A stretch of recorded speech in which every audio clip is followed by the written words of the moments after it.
Buenas tardes a todos y bienvenidos a un nuevo episodio de la revolución hacia la Torá y las ciencias, hacia la unificación de la Torá y las ciencias. En nuestro empeño de buscar un camino de retorno para que todos esos tópicos sean estudiados bajo un mismo ambiente, más bajo un mismo esquema, que nuestros templos y todos los lugares de reunión se pueda discutir allí las verdades espirituales y las verdades científicas sin ningún temor. Porque no debe existir una separación de los temas científicos y los temas espirituales. Y más aún, también no debe existir ni siquiera también una división en los propios conceptos relacionados con las diferentes religiones, ideas religiosas, que separaron los libros de la Biblia en dos grandes partes, llamadas el Nuevo Testamento y el Antiguo Testamento. Esto no debe existir. Debemos tener siempre una idea de que la Biblia es una y que no existe división entre los libros y el pensamiento debe ser uno solo. Tenemos que reunificar lo que está unido, lo que no está unido. Bajo esta perspectiva, hablaremos brevemente acerca de las... hay ciertos dibujos interesantes que no sabemos de dónde aparecen. Y uno de ellos aparece en nuestras civilizaciones, como por ejemplo, si vamos a las líneas de Nazca, entre todas las líneas de Nazca que aparecen ahí, hay una lámpara que según cuentan quienes han tomado las fotografías ahí y la información que disponemos, esa lámpara que se encuentra en una costa cerca de las líneas de Nazca, aparece un dibujo similar a una lámpara, que parece ser una lámpara. Se nota claramente, es decir, esta fotografía está tomada desde la playa. En esa playa hay una ligera elevación, ¿sí? Una pequeña colina a partir de la playa, y en esa colina aparece dibujada una lámpara, pero esa lámpara no ha logrado ser borrada por el tiempo. Está construida de tal manera que su rastro mantiene todavía el dibujo original. Pero lo más curioso de esto es que cuando en la noche uno se aleja hacia el mar adentro, esta lámpara brilla. Brilla y se puede percibir todavía su forma hasta unos 60 kilómetros, dicen aproximadamente. ¿Sí? Veamos, aquí hay una explicación. En realidad dice, vista cercana de las líneas de un Nazca de la lámpara conocidas como candelabros de Paracas o candelabros de los Andes. Entonces, es interesante porque estos candelabros, ¿para qué fueron puestos allí? Uno se preguntaría, las mismas líneas de Nazca, ¿para qué aparecen? ¿No? Otra de las inquietudes radica en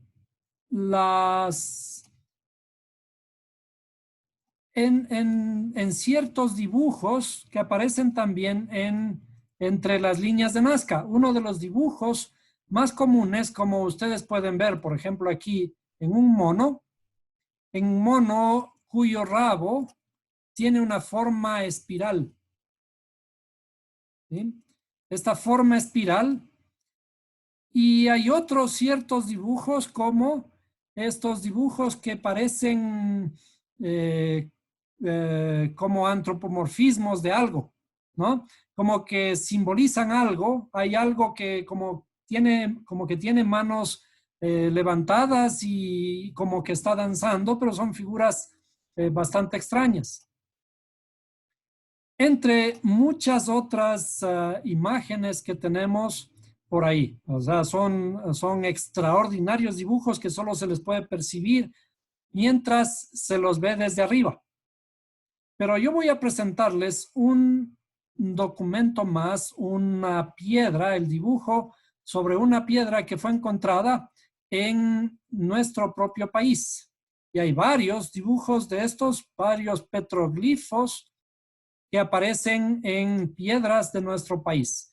Esta piedra particularmente, este es el dibujo de esa piedra, de lo que está en esa piedra, la piedra de Numbiaranga.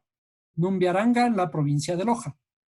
En Numbiaranga encontraron hace unos años atrás esta piedra y la Universidad de Loja fue la encargada de ir a revisar este petroglifo y ahí ustedes pueden buscar en Google Numbiaranga o el petroglifo de Numbiaranga y la Universidad de Loja hace los estudios y dice que hay ciertos dibujos allí que parecen los danzantes y le dibujan ahí, le dicen este de aquí, este es un danzante y este es otro danzante.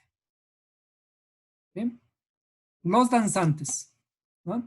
Pero es muy curioso que estas figuras aparezcan dos allí que están casi juntas, ¿no?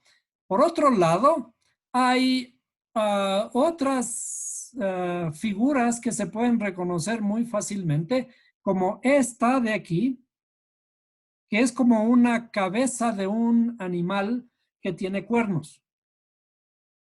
Diríamos que es un toro porque tiene cuernos, ¿cierto? Pero también hay ciertas figuras como una espiral, ¿sí? Estas espirales que aparecen continuamente en varios dibujos, inclusive estos dibujos de las espirales. No sé si ustedes notaron en las líneas de Nazca, en el mono, en el rabo del mono, también en la lámpara y en muchos otros lugares. Pero también fíjense ustedes dibujos como este, ¿sí? O dibujos como esta cruz simplemente, que aparecen muy repetidamente en los petroglifos. Bueno, si es que queremos darle cierta explicación a esto, vamos a revisar un alfabeto que, con el que fue escrita la Biblia. Déjenme buscar, a ver cómo le hacemos. A ver, no está aquí. Sería acá. Perdón. Entonces, hay un alfabeto con el que fue escrita la Biblia. A este se llama el alfabeto paleohebreo. El paleohebreo son los caracteres primarios con los que fue escrita la Biblia, los libros de la Biblia, ¿no? Los caracteres que hemos estado estudiando en estas últimas clases se les conoce como el alfabeto hebreo cuadrado. Es decir, son más bien caracteres modernos, ya más estilizados y que guardan también una simbología muy hermosa respecto a todos los significados de las letras en sí y de las palabras. Pero por ahora nos vamos a centrar en el alfabeto paleohebreo, que tiene también 22 letras. Si ustedes cuentan, están aquí 22 letras. ¿Y qué podemos reconocer de todos esos dibujos que hemos visto en el alfabeto, perdón, en los petroglifos o en las líneas de Nazca? En las líneas de Nazca hemos encontrado dibujos como este, ¿sí? Las espirales. Las espirales de la vida se encuentran en muchas civilizaciones antiguas. También vimos figuras semejantes a esta de aquí, a la que en los petroglifos, como el de Numbiaranga, se les denomina los danzantes. Estos dibujos, como estas cruces, ¿sí? O este dibujo que parece como un ojo, ¿no? Y también ustedes pueden reconocer en algunos, si buscan petroglifos a lo largo de todo el mundo, va a aparecer este dibujo, ¿sí?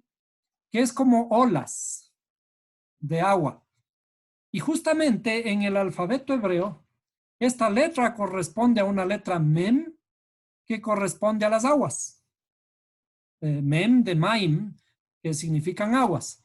Pero lo más extraordinario de esto es que encontramos esos dos dibujos en los petroglifos.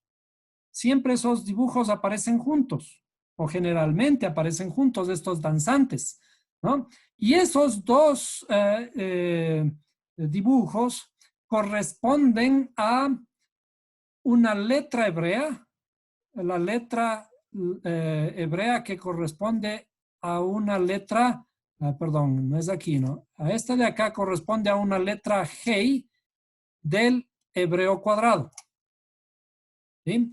Esta de aquí es una letra Bet que corresponde a la segunda letra del alfabeto hebreo con la que fue escrita la Torá, con la que se da inicio a la Torá. ¿Por qué se da inicio con esta letra? Porque implica la creación. Y la creación está simbolizada por la creación de la dualidad. Aparece algo que se separa. Es como en una explosión hay algo que comienza a separarse. Cuando estudiamos la Torá, hablamos de que la creación se realiza a partir de la nada. Y esto también concuerda con muchas teorías científicas acerca de la gran explosión. La gran explosión aparece desde un punto, y un punto geométricamente significa la nada. Y a partir de allí hay algo que se expande. Y los científicos han encontrado que en las cercanías del núcleo es posible reproducir este acto de creación o esta separación de dos partículas a partir de la nada.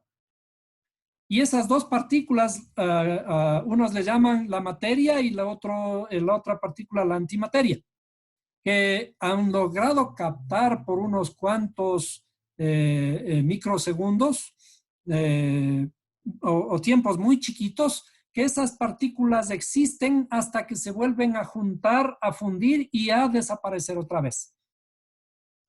Entonces, bajo estos conceptos, estas figuras que aparecen aquí, si revisamos nuevamente la figura de Numbiaranga, esta otra letra, que es la número 6, que también aparece allí, y esta que es la número 10, estas tres letras corresponden al nombre del creador que aparece en la Biblia. El nombre del creador que se dibuja de esta forma. Yud, Hei, Vav, Hei. Yud, Hei, Vav, Hei. Esto corresponde al alfabeto cuadrado o alfabeto más moderno, ¿sí? Pero cuando está escrito en paleohebreo, la letra Yud sería esta, aquí, ¿no? Esta letra que está como una rama de un árbol que está caída, ¿no? Y esta otra como esta misma rama que está levantada, y estas dos letras de estos dos danzantes que le llaman. Entonces, ¿por qué aparecen estas figuras, estos diagramas dibujados en piedras como la de Numbiaranga, que corresponden a según datan de las universidades que han estado investigando esto, de 300 años antes de nuestra era? ¿Cómo es que aparecieron aquí? ¿Quién se dio el trabajo? ¿Quién se dio la molestia de dibujar estos caracteres en estas piedras? ¿Y por qué? Entonces, ¿por qué, por ejemplo, aparece esa lámpara, una lámpara que puede ser vista desde mar adentro en la noche, ¿no? Hay muchos muchos enigmas que no se han podido resolver eh, bajo las ideas actuales, ¿no? Particularmente si no se conoce el alfabeto hebreo, por ejemplo. El momento que conocemos el alfabeto hebreo, por lo menos tenemos una idea de lo que puede estar ocurriendo. Entonces, si revisamos nuevamente esta piedra, el dibujo de esta piedra, en esta piedra, una vez que ya hemos visto el alfabeto hebreo, podemos encontrar, como por ejemplo aquí, los dos caracteres de los danzantes, ¿sí? Y en la mitad hay una letra, como decíamos, como una rama que está parada, ¿no es cierto? Entonces, voy a señalarle la intermedia. La intermedia le voy a volver a dibujar aquí, ¿no? Esta letra que la estoy dibujando aquí, ¿sí? Está en la mitad de estos dos danzantes. Y si por acá un poquito con más detenimiento encontramos, vamos a encontrar la otra letra inicial de lo que conocemos como la letra Yud. La letra Yud es el origen. Habíamos visto que es una cosa un poco así, ¿no? Un poco así. Así. Esto está por aquí en alguna parte escondido que habría que revisarle entre todos estos dibujos. Y en los dibujos que corresponderían al nombre del creador serían estos de aquí así, cuando les dibujamos como los danzantes, ¿sí? Uno sería Yud, Hei, y luego una Vav, que es la que está intermedia, que sería así. Yud, Hei, Vav, y otra vez Hei, que sería algo así, ¿no? Otro danzante, así. Y bueno, yo tendría que añadirle otra patita por acá para poder que quede completo el nombre del creador. Entonces, esos dibujos con estas formas, ¿por qué están allí? Hace 2300 años desde aquí. ¿Qué explicación le podemos dar a eso? Una posible explicación a esto estaría relacionado con la dispersión de las tribus de Israel.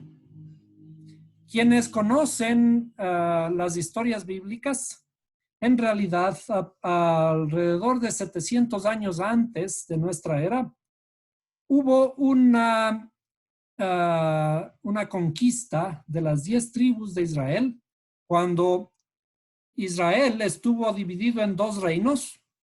Las 10 tribus del norte fueron conquistadas y dispersadas por ciertos pueblos, creo que los persas. Y las 10 tribus se fueron hasta el fin del mundo, dice la escritura. Y estas tribus, cuando salieron desde Israel, llegaron a muchos lugares.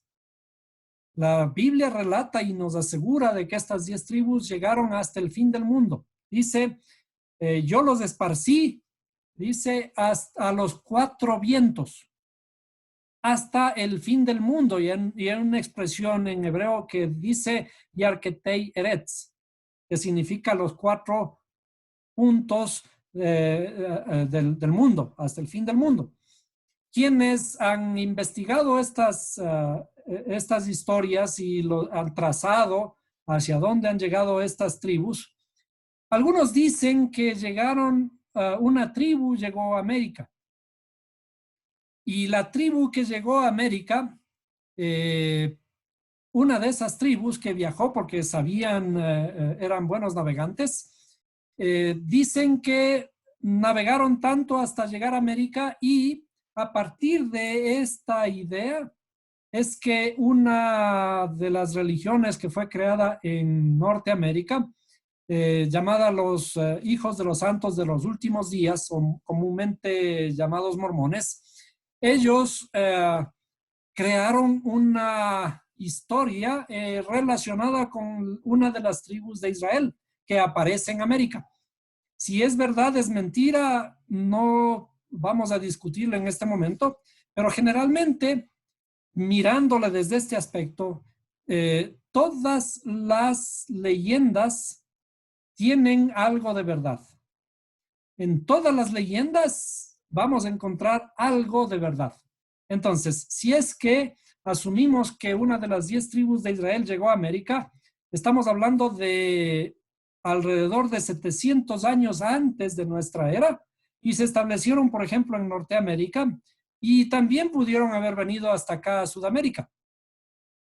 Y de esas 10 tribus, que efectivamente conocían la Torá y conocían los caracteres del paleo hebreo, a lo mejor, muy posiblemente, fueron quienes se dedicaron a escribir en las piedras, o inclusive también a hacer dibujos como los dibujos de las líneas de Nazca. ¿Por qué dibujaron? Entre todos esos dibujos sí pudimos reconocer algunos caracteres del paleo hebreo, como la letra Bet, la segunda letra, que es una espiral. Pero ¿por qué aparece también una lámpara que está dibujada en las faldas de una colina, en una playa, también de esos lugares? Y esa lámpara puede distinguirse hasta 60 kilómetros mar adentro. A lo mejor, es una idea, pero a lo mejor era una especie de guía, una especie de faro, para que quienes estaban en ese proceso de encontrar el lugar a donde habían llegado, y habían otros que les seguían, pudieran ubicarse. Entonces, ¿por qué aparecen estos dibujos aquí en América y aquí en las estribaciones de nuestras cordilleras? Como por ejemplo, decíamos, en Numbiaranga, que es en Loja, la provincia de Loja, y hay también en Macas, en la ciudad de Macas, en ciertos ríos. También encontraron muchos petroglifos, y también hay abundantes petroglifos en el Tena, alrededor de la ciudad del Tena. Y yo mismo he tomado fotografías de esos dibujos, entre los cuales se pueden distinguir algunos de los elementos que les estoy mencionando. Pero estamos con la evidencia de que estas piedras corresponden a 300 años antes de nuestra era. ¿Qué personajes vivieron 300 años antes de nuestra era? ¿Qué hacían? ¿Qué creían? ¿En qué pensaban? ¿Por qué dibujaron? Si es que no encontramos una razón, un motivo, una explicación a todo esto, estamos todavía en un proceso de encontrar el origen de nuestra identidad. Es decir, no conocemos todavía quiénes somos. Hay misterios en todo eso. Y América es uno de los lugares, uno de los continentes en donde hay muchísimos enigmas. Los continentes que nosotros conocemos como viejos, el viejo continente, tienen datos más históricos acerca de todo lo que ha ocurrido tantos años atrás. Pero nosotros aquí en nuestra América perdemos el rastro inclusive desde hace 500 o 600 años atrás, porque esos 500 años atrás los conocemos únicamente a través de los historiadores españoles. ¿Y qué contaron los españoles? Contaron cosas desde su propia visión, porque un historiador cuenta únicamente lo que ve desde su perspectiva. Y muy posiblemente las historias que nos fueron contadas no son correctas. Y de hecho las están rectificando ahora ya bajo una perspectiva separada de la religión. Pero si nos vamos más atrás, ¿qué podemos decir acerca de estos dibujos, de esos petroglifos que aparecen de hace 2300 años? Y es una cosa ahora bastante más difícil. Sin embargo, como digo, nosotros podemos comparar, por lo menos hacer una explicación. Siempre lo de los hebreos, la historia de los hebreos y de las 10 tribus de Israel son enigmas que tenemos que analizarlos desde el punto de vista espiritual. Pero aparecen también rastros de estas 10 tribus, de estos pueblos que se esparcieron a lo largo y ancho del mundo. Porque si recordamos en la literalidad, cuando el Creador le dice a Abraham, en ti serán benditas todas las naciones de la tierra, ¿cómo se cumple esta bendición? Esta bendición se cumple desde varios aspectos. Muy posiblemente se cumplió desde el aspecto físico en la dispersión de las tribus de Israel a lo largo y ancho del mundo. Y también debe cumplirse en la espiritualidad, en nuestra propia espiritualidad, que en algún momento hemos de abordar. Pero, ¿a qué se refiere con esto de la dispersión? ¿A qué hemos venido a este mundo? A este mundo vinimos a iluminarlo, a cambiarlo, a transformarlo. Y por lo tanto, esa dispersión de las tribus da también esa idea.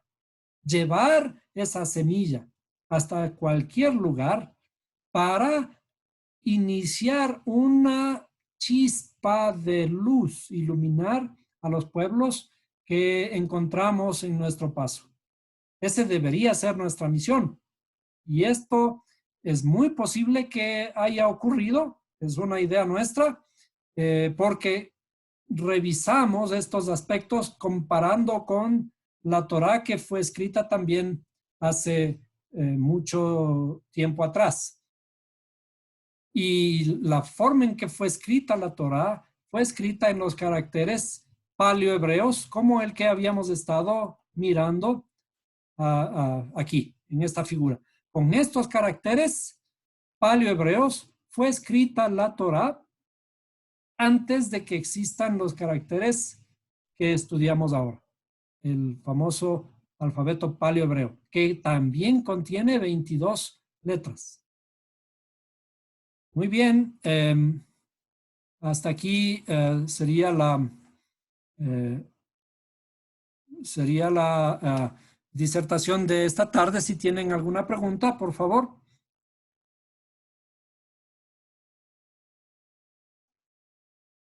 ¿Tienen hasta allí alguna pregunta?